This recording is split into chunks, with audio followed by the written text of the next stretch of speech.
S के classes में आप सभी का स्वागत है। आज हम लोग पढ़ेंगे चतुर्भुज। देखते हैं चतुर्भुज क्या होता है।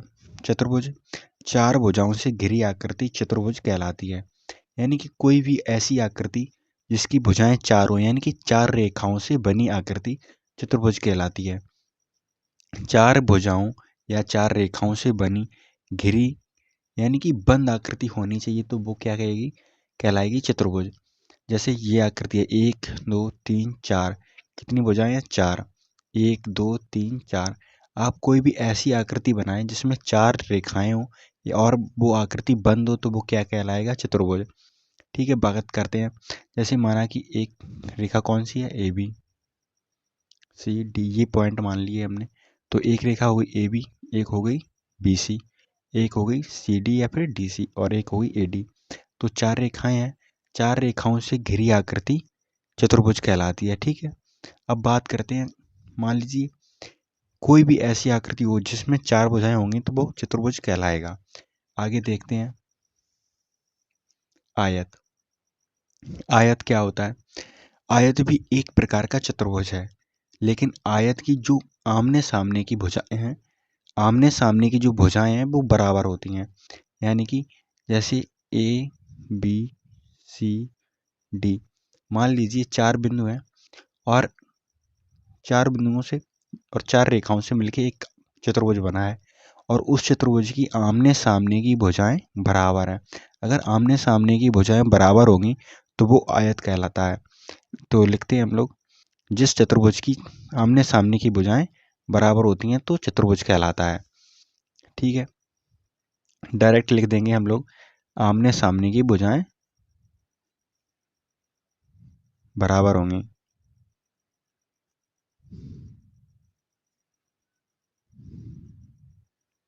भुजाएं बराबर।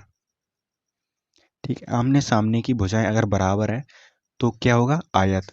देख लीजिए आप, बी सी और ए डी आमने सामने की भुजाएं हैं। इसके सामने की भुजा ये हो गई और इसके सामने की भुजा ये हो गई, और ये दोनों भुजाएं आपस में बराबर हैं। और इसकी भुजा ए बी हो गई और इसकी भुजा डी सी हो गई। तो ये आमने सामने की भुजाएं अगर बराबर हैं तो वो कहलाता है आयत। आयत क्या होता है? सबसे पहले बात करते हैं आयत का क्षेत्रफल। आयत क्या होता है आप लोग समझ गए होंगे कि आयत की आमने सामने की भुजाएं बराबर होंगी। अब आयत का क्षेत्रफल क्या होता है? आयत का क्षेत्रफल होता है लंबाई गुणा चौड़ाई। ठीक है, ला मतलब लंबाई, चा मतलब चौड़ाई। ठीक, शॉर्ट फॉर्म में आप लोग चाहें तो पूरा लिख सकते हैं, लंबाई और चौड़ाई। देखिए लंबाई क्या है इसमें, लंबाई हो गई ये डी सी और ए बी। अब ये दोनों नापेंगे तो आप लोग बराबर निकलेगा, और ये चौड़ाई हो गई। ठीक है, दोनों बराबर निकलेंगे तो आप कोई भी इन दोनों में से नाप के लिख सकते हैं। ठीक, तो लंबाई और चौड़ाई। अब देखते हैं आयत का परिमाप। परिमाप, आयत का परिमाप का सूत्र होता है 2 कोष्ठक लंबाई प्लस चौड़ाई। अब देखते हैं परिमाप क्या होता है। परिमाप क्या है? जैसे आप मान लीजिए कि परिमाप में क्या होगा, इस की चारों भुजाएं हैं, वो उनका चारों भुजाओं की लंबाई का योग करेंगे। परिमाप कोई भी आकृति हो, अगर उसका परिमाप निकालना हो तो उसकी चारों भुजाओं का हम लोग चारों भुजाओं को नाप के उसका योग कर देंगे तो परिमाप निकल आएगा। ठीक है, और क्षेत्रफल, अगर इसको मान लीजिए किसी पात्र से या किसी भी चीज़ से इसको ढकना है या उसमें कुछ भरना है तो उसका क्षेत्रफल निकालेंगे हम लोग। और परिमाप के लिए मान लीजिए ये कोई खेत है और खेत के चारों तरफ हमें तार लगाना है, तो चारों तरफ तार लगाने के लिए क्या करेंगे, चारों तरफ की लंबाई नापेंगे, तो वो हो गया परिमाप। ठीक है, आप लोग समझ गए। आयत का क्षेत्रफल होगा लंबाई गुणा चौड़ाई। आयत का परिमाप होगा 2 कोष्ठक लंबाई प्लस चौड़ाई। अब बात करते हैं वर्ग की। वर्ग में क्या होता है? वर्ग में क्या होगा, वर्ग एक प्रकार का चतुर्भुज है, लेकिन इसकी जो भुजाएं हैं वो चारों बराबर होती हैं। वर्ग की चारों भुजाएं बराबर होती हैं। देख लीजिए आप, चारों भुजाएं बराबर होंगी, ये भी बराबर, ये भी बराबर, ये भी, यानी कि चारों भुजाएं कोई भी मान लीजिए आप एक ही रहेगी। ठीक है, यानी कि सभी भुजाएं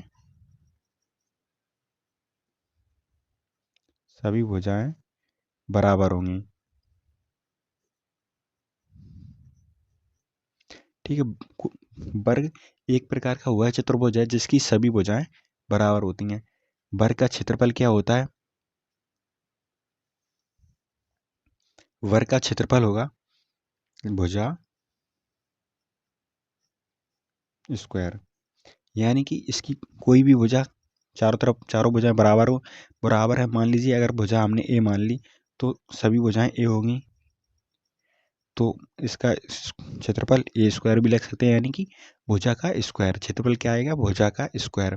भुजा मान लीजिए 4 सेंटीमीटर है तो 4 सेंटीमीटर का स्क्वायर करेंगे तो आएगा 4 चौकी 16। 4 का वर्ग होता है 16, तो 16 सेंटीमीटर स्क्वायर। वर्ग का परिमाप क्या होता है? 4 गुणा भुजा, यानी कि वही बात आ गई। हमें निकालना है परिमाप। परिमाप मतलब चारों तरफ की लंबाई नापनी है। इसकी भी दूरी, इसकी भी दूरी, इसकी भी दूरी, इसकी भी दूरी। तो दूरी निकालेंगे तो ए को 4 बार जोड़ेंगे तो क्या आएगा? 4a, यानी कि 4 गुणा भुजा। ठीक है, आप लोग आशा करते हैं आप लोग समझ गए होंगे। चलिए एक एग्जाम्पल देखते हैं। आयत का क्षेत्रफल कैसे निकालेंगे। मान लीजिए आयत की लंबाई दी हुई है 8 सेंटीमीटर, चौड़ाई दी हुई है 2 सेंटीमीटर। अब देखते हैं कि आयत का क्षेत्रफल कैसे निकालेंगे। आयत का क्षेत्रफल निकालेंगे। आयत का क्षेत्रफल का सूत्र होता है लंबाई गुणा चौड़ाई। तो लंबाई क्या दी हुई है हमें? 8 सेंटीमीटर। चौड़ाई क्या दी हुई है? 2 सेंटीमीटर। 8 दूनी 16, 16 सेंटीमीटर स्क्वायर। सेंटीमीटर स्क्वायर क्यों आया, इसका कारण आप लोग जान सकते हैं।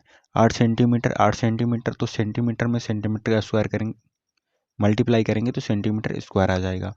ठीक है, परिमाप आप निकाल के देख लेना। अगर यही दूरी दी हो, लंबाई और चौड़ाई, तो परिमाप क्या आएगा? सभी लोग कमेंट में आंसर दें उसका। अगर वर्ग का देखेंगे, मान लीजिए किसी भी वर्ग की भुजा दी हुई है 3 सेंटीमीटर, तो वर्ग का क्षेत्रफल क्या निकलेगा? वर्ग का क्षेत्रफल क्या निकलेगा बताइए आप लोग।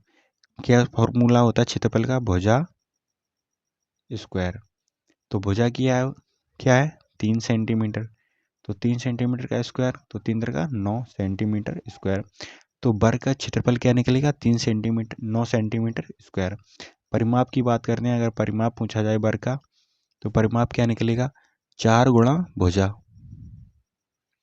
तो 4 गुणा भुजा दी हुई है 3 सेंटीमीटर, तो 4 दिया 12 सेंटीमीटर। आशा करते हैं आप लोगों को ये वीडियो पसंद आया होगा।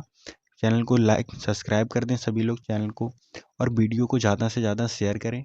मिलते हैं अगली वीडियो में।